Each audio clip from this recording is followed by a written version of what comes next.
Morning, good morning, नमस्ते। मैंने बहुत दिन से वीलॉग नहीं किया। मैंने मूड नहीं था एक्चुअली। पूरा भारत कई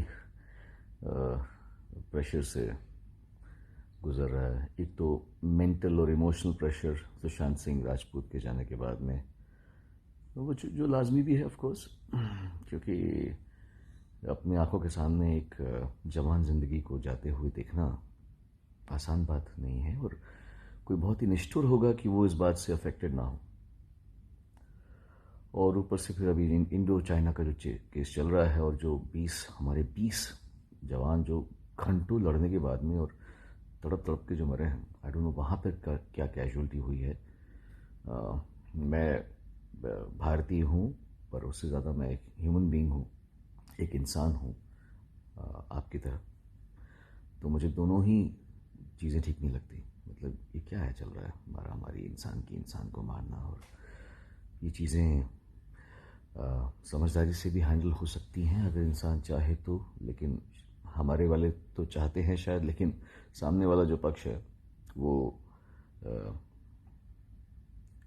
तैयार नहीं है, या उसके अपने एजेंडाज हैं। कुछ दुख की बात है। मेरी सहानुभूति सबके लिए है।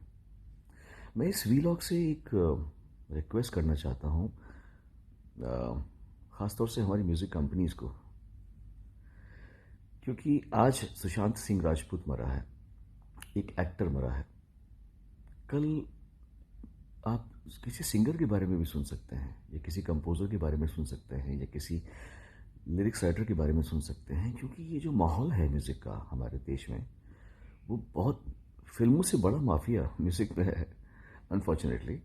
और मैं समझ सकता हूँ कि बिजनेस करना ज़रूरी है लोगों के लिए, और अपनी सब को लगता है कि हम रूल करें बिजनेस को। क्या है कि मैं थोड़ा लकी था कि मैं बहुत कम उम्र में आ गया था, तो मैं इस चंगुल से निकल गया। लेकिन जो नए बच्चे आए हैं ना, उनके लिए बहुत मुश्किल है, बहुत मुश्किल है।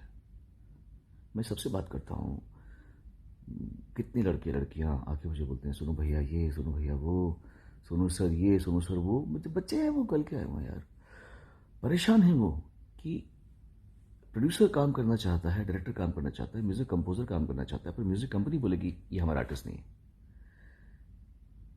मैं समझ सकता हूँ कि आप लोग बहुत बड़े हैं और आप लोग कंट्रोल करते हैं म्यूजिक को, आप लोग कंट्रोल करते हैं कि रेडियो में क्या बजेगा, कंट्रोल करते हैं कि फिल्मों में। लेकिन ऐसा मत कीजिए। दुआ बद्दुआ बहुत बड़ी चीज़ होती है। ये ठीक नहीं है। ये जो दो लोगों के हाथों में ताकत है ना, दो लोग हैं बस इंडस्ट्री के, म्यूजिकली उनके दो कंपनीज हैं, उनके हाथों में ताकत है कि ये इसको गवाओ, इसको मत गवाओ। देखिए मैं निकल गया इससे ना। मुझे कोई गाने की इच्छा है पिछले 15 साल से, ना मैं कोई बहुत, it's okay, I am very happy in my own world. But I have seen the frustration in the eyes and in the voice and the words of new singers, new composers, new lyrics writers. खून के आंसू होते कभी कभी। अगर वो मर गए तो आपके दिल पे, आपके ऊपर एक बहुत बड़ा, आप पे भी प्रश्न चिन्ह आएगा। Be a little more kind please to the newcomers, because ये सब गंधर्व लोग हैं। सिंगर्स, कंपोजर्स वगैरह जो होते हैं गंधर्व लोग हैं। इनको प्रताड़ित मत कीजिए। आप लोग इन पे थोड़ा सा इजी रहिए। मेरे साथ में ऐसे हो सकता है कि मेरे गाने मैं गा रहा हूं और कोई बोल रहा है कि वही एक्टर जिस एक्टर के ऊपर आजकल उंगलियां उठ रही हैं, वो एक्टर बोल रहा है कि इसको मत गवाओ, और उसने अरिजीत सिंह के साथ भी कर रखा है। तो ये क्या है? मतलब अरे, how can you use your power like that? मेरे कितने गाने मैंने गा रखे हैं जो डब हो चुके हैं। मतलब बोलते हुए भी मुझे एम्बैरेसिंग लगता है मुझे कि it's like you know, but this is humiliating isn't it? Because I don't ask for work. मैं तो नहीं बोला कि मैंने तो नहीं कहा कि मुझे बुलाओ गाने के लिए। तो मुझे बुला के, मुझसे गाना गवा के, फिर मेरे गाना डब करना, दिस इज लाइक, मतलब या तो मैं बोलूँ कि प्लीज़ हेलो मुझे गाना गवाओ। मैंने कहा गाने के लिए, मैंने गाने के लिए नहीं कहा। आप मुझे बुलाते हो, मुझे गाना गवाते हो, फिर मेरा गाना डब कर देते हो। मतलब this is funny as hell, specially because I been working since 1991। in Bombay, and I've been working since 89 in the music industry. 89 से मैं रिकॉर्डिंग कर रहा हूँ. मेरे साथ में ऐसा कर सकते हो तो छोटे बच्चों के साथ में क्या कर रहे हो यार आप लोग? थोड़ा सा इजी हो जाए यार. ऐसे एक ही गाने को 9 लोगों से गवाते हो एक ही गाने को. ये क्या चल रहा है? You guys need to just chill and be a little kind to the humane. एक थोड़ा ह्यूमेन होना भी आवश्यक है कि नहीं है? आपको लगता है कि इतना इजी है एक सिंगर को कि वो उसने 10 गाने गाए, 10 के 10 गाने डब हो जाए उसके, फिर 11वें गाने में उसको बोले तुझे हम सिलेक्ट कर रहे हैं? Isn't it wrong for the singers? Isn't it wrong for the lyrics writers to be paid pittance? Isn't it wrong for the music composers कि तेरा गाना, तू मेरी कंपनी में का आर्टिस्ट है तो मैं तुझे काम दूंगा, वरना तेरा काम कितना भी अच्छा हो मैं तुझे तेरे से काम नहीं करूंगा? ये थोड़ा ठीक नहीं है मेरे ख्याल से. So you see, I am done with this, but please don't torture the younger ones. Really, इतना अच्छा स्पेस नहीं है. Please step into their shoes and please try to understand. They need you. They need your help. They need your kindness. They need your grace. थोड़ा सा kind हो जाइए आप लोग यार, ऐसा मत कीजिए. Anyway, चलो, आई होप कुछ लोग इस बात का बुरा ना माने कि सोनू निगम ने ऐसे बोल दिया और हमारे बारे में ऐसा बोल दिया. मैं जो कह रहा हूँ वही, जो मैं देख रहा हूँ मैं वही कह रहा हूँ, और मेरे ख्याल से लोग इससे एग्री भी करेंगे. जो म्यूजिक कंपोजर्स हैं, जो सिंगर्स हैं, जो राइटर्स हैं, जो सफ़र कर रहे हैं. मैं कह रहा हूँ even directors and producers also are not happy कि उनको उनकी मर्जी का म्यूजिक बनाने नहीं दिया जा रहा. ये भी ठीक बात नहीं ना. मुझे तो डायरेक्टर्स भी जब मिलते कहते सर हमको ये गाना चाहिए ही नहीं, पर म्यूजिक कंपनी बोलते कि ये गाना हमको दे रहा है. तो ये थोड़ा रॉन्ग है. क्रिएटिविटी दो लोगों के हाथ में नहीं होनी चाहिए. It's enjoy the bliss of everybody's grace, everybody's music, everybody's talent, everybody. आप ही बताओगे तो फिर म्यूजिक कितना कम छोटा हो जाएगा ना. पहले म्यूजिक कैसे होता था? राज कपूर का अलग म्यूजिक होता था, है ना, और ओपिनियर का अलग म्यूजिक होता था, शंकर जयकिशन का म्यूजिक राज कपूर के लिए अलग और वसंत बहार के लिए अलग.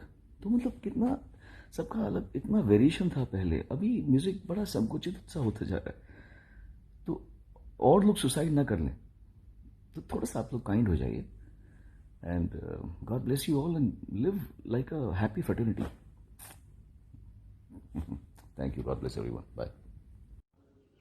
सुशांत सिंह राजपूत की मौत ने हम सबको झंझोड़ के रख दिया है, मगर कुछ लोग जो इस चीज़ में माहिर हैं कि कैसे पैरेलल नैरेटिव चलाना है, वो इस तरह से चला रहे हैं कि हाँ, जिनका दिमाग कमज़ोर होता है वो ये डिप्रेशन में आते हैं और सुसाइड वगैरह कमिट करते हैं. जो बंदे ने स्टैनफोर्ड की स्कॉलरशिप, वो रैंक होल्डर है in his entrance for engineering, उसका दिमाग कमज़ोर कैसे हो सकता है? अगर आप देखें उनके कुछ लास्ट पोस्ट, वो क्लियरली कह रहे हैं कि लोगों को बैक कर रहे हैं कि प्लीज़ मेरी फिल्में देखो, मेरा कोई गॉड फादर नहीं है, मुझे निकाल दिया जाएगा इस इंडस्ट्री से. अपने इंटरव्यू में वो जाहिर कर रहे हैं कि मुझे क्यों नहीं ये इंडस्ट्री अपनाती है, I feel like a left over. तो क्या इसमें इस हादसे की कोई बुनियाद नहीं है? किस तरह से अगर किसी और स्टार किड ने इस तरह से 6-7 के साल के स्पैन में काय पोचे जैसे उनको कोई डेब्यू की कोई एक्नॉलेजमेंट, कोई अवार्ड नहीं मिला, या केदारनाथ या धोनी या छिछोरे जैसी फिल्म, एक गली बॉय जैसी एक वाहियात फिल्म को सारे अवार्ड मिलते. Chhichhore is the best film and the best director. उनकी फिल्म को कोई एक्नॉलेजमेंट नहीं. हमें आपसे कुछ नहीं चाहिए, हमें आपकी फिल्में नहीं चाहिए, लेकिन जो हम खुद करते हैं आप हमारे एक्नॉलेजमेंट क्यों नहीं हमें देते हैं? मुझे इनकी फिल्में, मैं जो खुद फिल्में डायरेक्ट करती हूँ, उनको सुपरहिट फिल्मों को ये फ्लॉप घोषित करते हैं. मुझ पे 6 केसेस क्यों डाले गए? क्यों मुझे जेल में डालने की कोशिश की गई? और मुझे इनके जो चमचे जर्नलिस्ट हैं, वो सुशांत जैसे लोगों पे जो ब्लाइंड आइटम्स लिखते हैं कि वो साइकोटिक है, न्यूरोटिक है, एडिक्ट है. संजय दत्त की एडिक्शन तो आपको बहुत क्यूट लगती है.